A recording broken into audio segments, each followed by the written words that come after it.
Welcome back to the SEAL Report for this week. As I mentioned on last week's program, the Cedar Valley Heart Walk returns in person next Saturday morning, August 21st, out at Mud Advertising by the Prairie Lakes there in Cedar Falls. There is still time for you to join in the festivities yourself, or perhaps even help out Team KWWL reach our goal. Just go to cedarvalleyheartwalk.com or cedarvalleyheartwalk.org, and everything you need is right there on it to participate or make a much-needed donation to the American Heart Association. The morning will also honor a special survivor family from right here in our area. So today I'd like you to meet the Burns family of Janesville.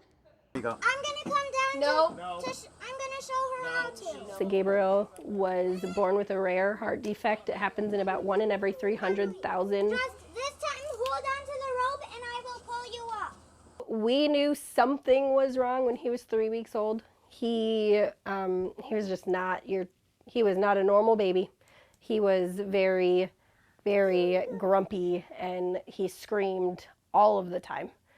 So we knew around 3 weeks old that something was wrong. We went to the doctor very frequently. It was just always thought that it was a virus. His condition is commonly misdiagnosed as colic and reflux and those kind of things. So on February 27th of 2014, he began vomiting the contents of his stomach, and that he wasn't eating like normal foods at that time. So we knew, we were like, there's something deeper here that we're missing out on. So we went actually to an emergency room, and they did an x-ray of his chest to make sure he hadn't aspirated any of the many vomit episodes he had. And they found out that his heart was almost to on the x-ray, his heart was almost to the ribs. So they knew something was up then. We called the pediatrician the next day. They admitted him.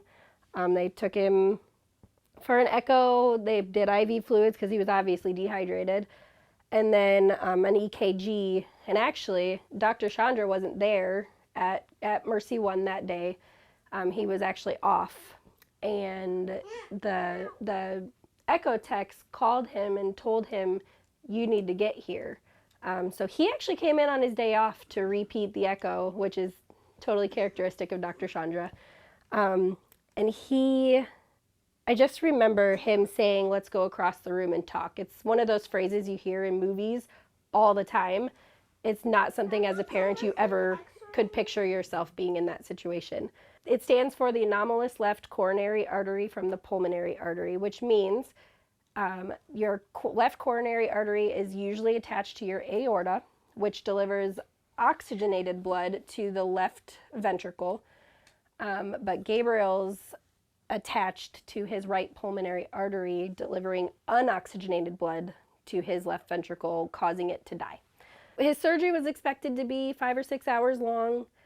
And after those 5 and 6 hours had come and gone, we started asking a couple more questions like, what's going on? There was not much communication after the 5 to 6 hour mark.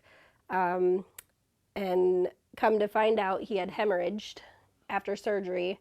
And I don't believe he coded, but he hemorrhaged, and he had to be on a bedside bypass machine.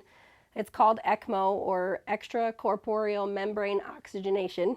It's a bedside bypass machine. So his chest was open for 6 total days. 4 of those days he had tubes going in and out of his heart to basically do all of the pumping for him, his heart, so his heart could rest and recover. So after those 4 days, they were able to successfully take him off ECMO, which the crazy thing there is a year after his surgery, we saw the surgeon, and he said this kid is truly a miracle because no one in the hospital thought he was going to make it. There he goes. So that's the biggest part of Gabriel's. We spent 33 days in the hospital total at that time for his heart. Then we got pregnant with this one, our second. Really, really hoped and prayed that everything would be normal for her, that we didn't have to go through another heart surgery because that would be really hard.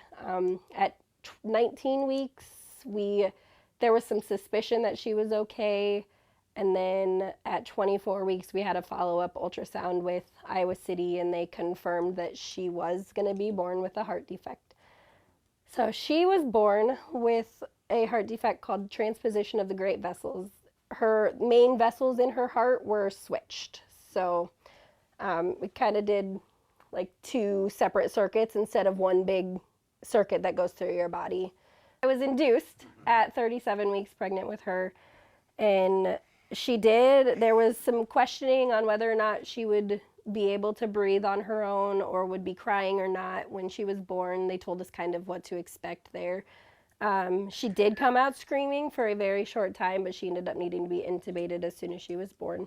She had subglottic stenosis, which is essentially like she had a washer stuck in her throat. She's breathing through a little tiny hole in a membrane, and they had to cut that and balloon it open. And then she had a blood clot. She had a cath at birth, like for her surgery. She had surgery at 5 days. They told us to expect ECMO with her, and I think her surgery was supposed to be around 5 to 6 hours, and hers actually took 3, and she came out and she was done. She was extubated within days of surgery. She had to be re-intubated one more time due to some other, like, neonatal, I think they called it emphysema at that time. So, but she's really, like, her story is very small in comparison because we found it. We knew. I had to work through that whole time. I got some extra time off, but I was driving back and forth between Cedar Falls and Iowa City. I was on third shift at the time. So I learned how fast you could get to Iowa City from Cedar Falls in the middle of the night. I mean, there'd be the quiet drives home by myself, but I didn't have to be there talking to all the doctors, hearing every little update. I just got the highlights, I guess. So the ups and downs all through the day were emotional roller coaster for her, and I just got the streamlined cap off of the information I needed for the day. As of right now, Natalie's been stable since right after surgery. Her heart has done amazing. Because Gabriel had even the chance to get as sick as he did, his mitral valve in that left ventricle, between the left ventricle and atrium, because that wall stretched so big, he's got some moderate to severe mitral valve regurgitation that at some point, we don't know whenever his body decides it's ready, at some point will need to be repaired, replaced. We don't really know. Honestly, the Heart Walk it brings awareness to our community of heart defects. Honestly, I had no idea that those types of things happened. I'm sure I followed some stories on Facebook, but awareness is so important for people that are just coming into this journey to know that there's a community of people that are there to support them through things that are really hard. It's nice being involved, especially knowing that what we went through, that we had to go through twice, that we can have some part in helping another family go through those kind of same scenarios. There's occasions that we've gone up to the University of Iowa hospitals and clinics and done. They do luncheon with some families they haven't since COVID, but they had previously done a luncheon about once a month with some families that were currently admitted, and they would bring in some families that had been through there and just give us a chance to kind of talk.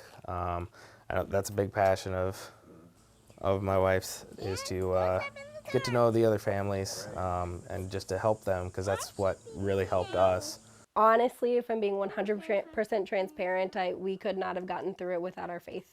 Our faith in God has truly carried us through the tough stuff. Thank you so much to the Burns family of Janesville for their willingness to talk about their incredible journey. They will be at the Heart Walk next Saturday, and we hope you will be there too. Again, just head over to cedarvalleyheartwalk.com to sign up for this very important annual fundraiser. Still to come here this morning, the 3rd annual Adaptive Golf Clinic and Charity Golf Tournament this Friday at the Irv Warren Golf Course in Waterloo. More on that when we come right back.